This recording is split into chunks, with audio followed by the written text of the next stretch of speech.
guys, Nick here. Thanks for coming by.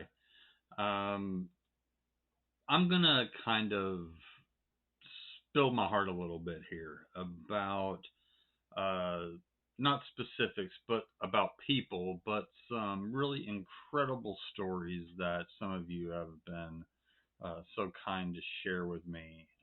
And this time, I want to talk to the spouses and the caretakers of and family of those that have been afflicted with liver disease and cirrhosis. And I can really feel all of the emotion. I In the comments, I can hear the pain and the love and just all of the stuff that you're going through watching your husband or boyfriend, girlfriend, mother, father, brother, sister. Just it breaks my heart because I know what that's like.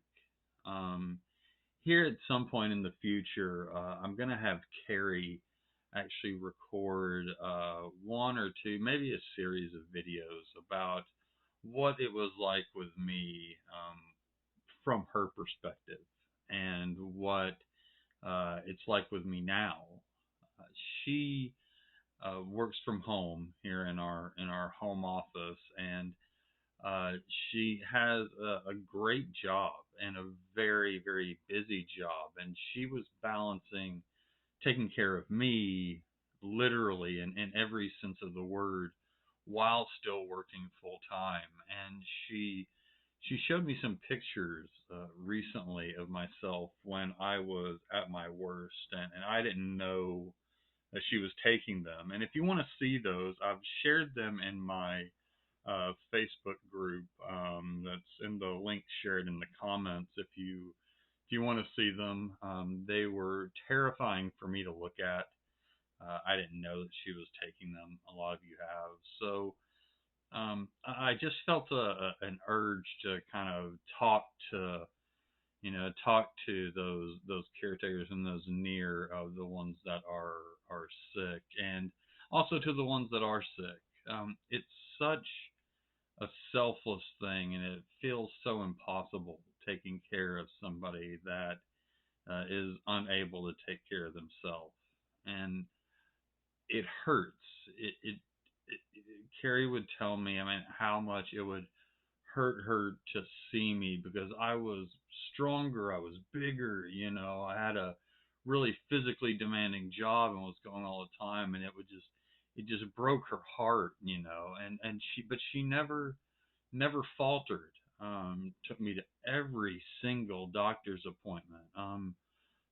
Would make sure that I was eating the right stuff, when it's making stuff when I could eat. I spent the first, I would say, 6 months, approximately or so, living in the bathtub, as I think I've said before, and it was the only place I could stay warm. I was cold all the time, and she tolerated, me commandeering our main bathroom, for 10 hours a day wouldn't have been weird. And I'm going through all of the hot water, because I'm just trying to stay hot, and I would have heaters on the bathroom counter away from the bathtub, but just everything. The room was just sweltering, and when I would run out of hot water, but I was still cold, she would boil water in the kitchen and put it in a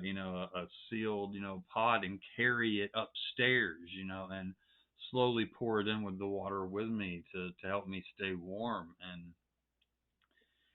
making a bed area for me. Why we couldn't sleep in the same bed because I had to sleep sitting up, and she had to keep a regular schedule to work, and I was up and down all night. So I slept in the side bedroom, but with the doors open. She never wanted me to be behind a closed door, especially not a locked door, because anything could happen. And she was so afraid of me slipping away that, uh, let alone falling down, but literally slipping away, that, she had to be, close. She, 100% took care of our dogs, took them out, managed all of my medicines. I didn't know what I was taking for a really, really long time. She created this, extensive spreadsheet, because it's one of the things that she does for a living, is organize and, standardize things. And she knew every prescription, exactly how many refills, who prescribed them, how many I took a day, what time I took them, what my dosages were. She was making sure I was taking my medicines.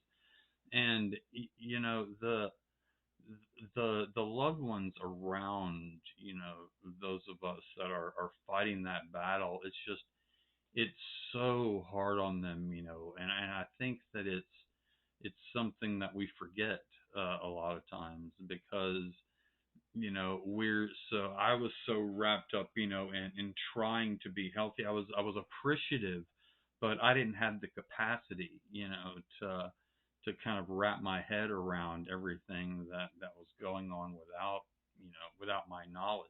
I mean, the sleepless nights, and her coming in, to check just to see if I'm breathing, or, we'd be watching TV and it would look like I would be falling asleep, but I would be having what they call sleep paralysis, where I'd be awake but I couldn't move, I couldn't breathe, I'd be gasping and wanting to talk, and there was nothing that she could do about it. She just had to sit there and watch. And, I and the times, when I was, had my encephalopathy, and didn't know where I was, and for her to see that, me not recognize her or be able to have a conversation, for longer than 3 or 4 minutes, if I'm lucky. I mean, sometimes some of the people that saw me, I tell you, I couldn't keep attention for 30 seconds or a minute, and I and she did all of that right after, because remember, I was in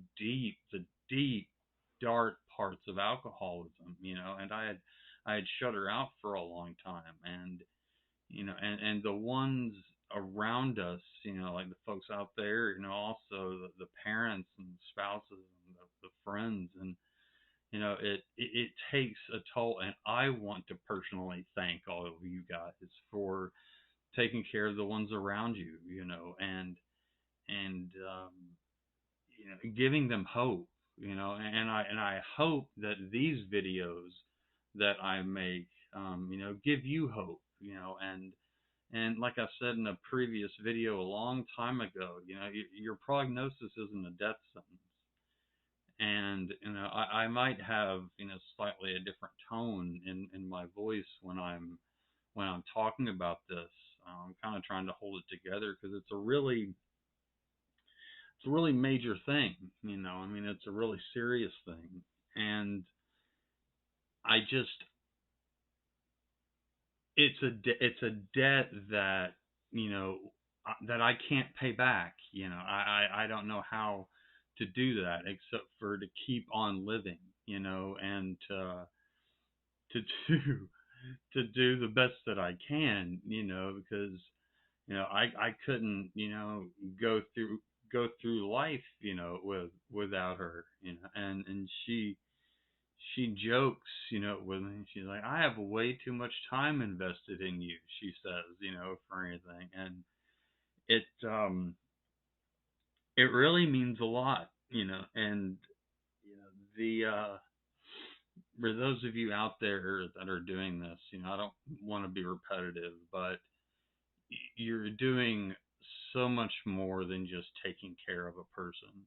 Um, you're you're giving them hope too. And, I'm gonna stop, because I'm feeling it, but I mean that. Um, so I'm not going to, do normal plugs and things like that, like I do at the end about my group. If you want to see the pics or whatever, you can join. Just look in the description. But, um, it's a major thing, and it's a real thing. Uh, to be strong enough to literally be looking at death and have death living in your house and trying to nurture it's hard, and it's it's a beautiful thing to do for someone, even if it's the person's last moments, weeks, months, whatever. Um, it's an amazing thing. So thank you very much, just to all the caregivers and spouses out there. I love all of you.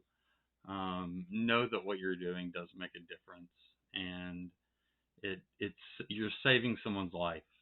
Um, just day by day, you're saving someone's life. So thanks a lot, guys. Have a great night.